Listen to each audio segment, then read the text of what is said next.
Gabby. I'm Vienna, Carissa, Risha, I'm Karen, Camille, and I'm Claudine. And you are watching Crossfire Testimonies. You can count on me like 1, 2, 3, I'll be there. And I know when I need it, I can count on you like 4, 3, 2, you'll be there. 'Cause that's what friends are supposed to do, oh yeah. Ano ang isang bagay na para sa'yo ay napakahirap pero dahil kasama mo sila ay nagawa mo? Isa sa mga bagay na pinakamahirap sa akin dati ay yung magtiwala sa sarili ko. Hindi kasi ako sanay na humarap sa maraming tao. Dati kasi kontento na akong ako lang, ganun. Natatakot din kasi ako na baka mamaya may masabi lang sila sa akin.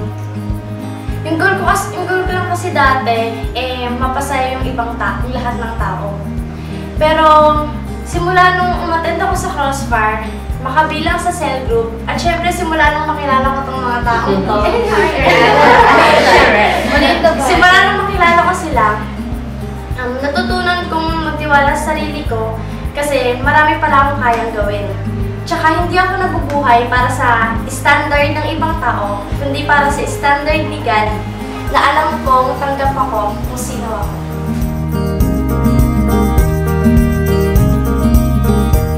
bagay na mahirap, parang wala na. Mahirap. Sobrang nahihirapan ako pagdating sa pag-aaral ko. Hindi ko siya sineseryoso. Okay na basta makapasa lang ako. Hanggang sa dumating yung point na bumaba yung grades ko. Hanggang sa nawala na ako sa top. Sobrang lungkot ko ng mga panahon yun. Pero nakilala ko ng mga to. Tinulungan nila ako. In-encourage nila ako para mag-aral. Tinulungan nila ako magseryoso. Sobrang blessed talaga ako sa mga taong to dahil sa kanila natutunan ko na pahalagahan kung ano yung meron ako.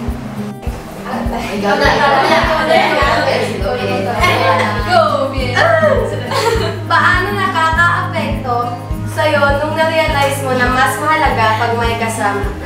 Napakalaking tulong talaga sa akin nung nakilala ko sila. Kasi dati, cellphone ko lang yung hawak ko, magbabasa ng e-books, Wattpad, ganun nga. As in, parang naubos yung oras ko sa mga useless na bagay.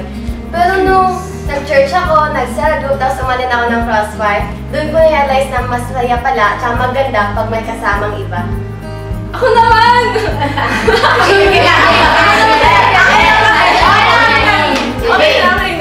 Yung mga bagay na na-realize ko, dati kasi feeling ko, lahat ng ginagawa ko, okay lang.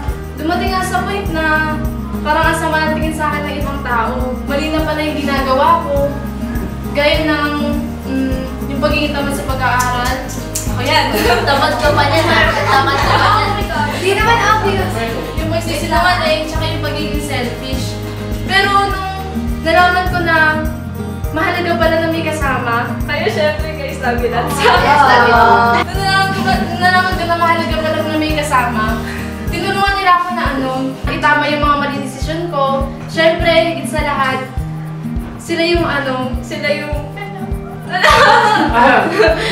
sila yung tumatanggap sa akin kahit galit na sa akin yung mundo.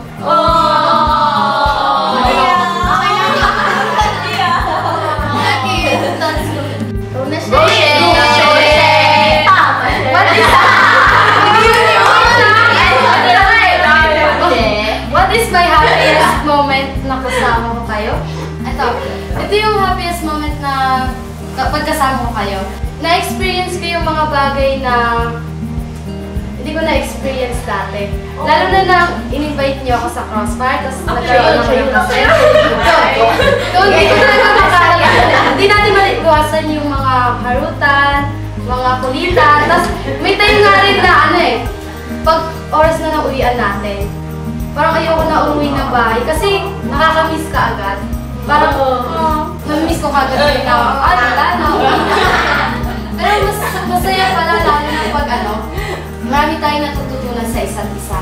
Saka, happiest moment din sa akin yung mas masaya pala pag marami tayo, tapos yung sama-sama nagtutulungan.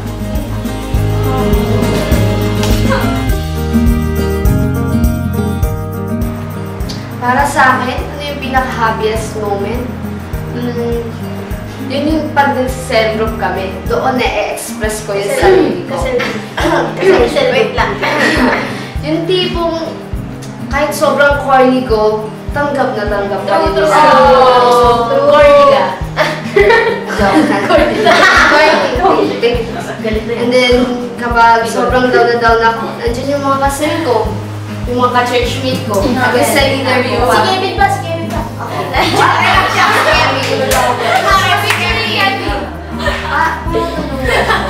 Na bumangon dun sa mga problemang nararanasan ko. Sila rin yung mga tumutulong sa akin para mas lalo pa ako mag-group. Yun!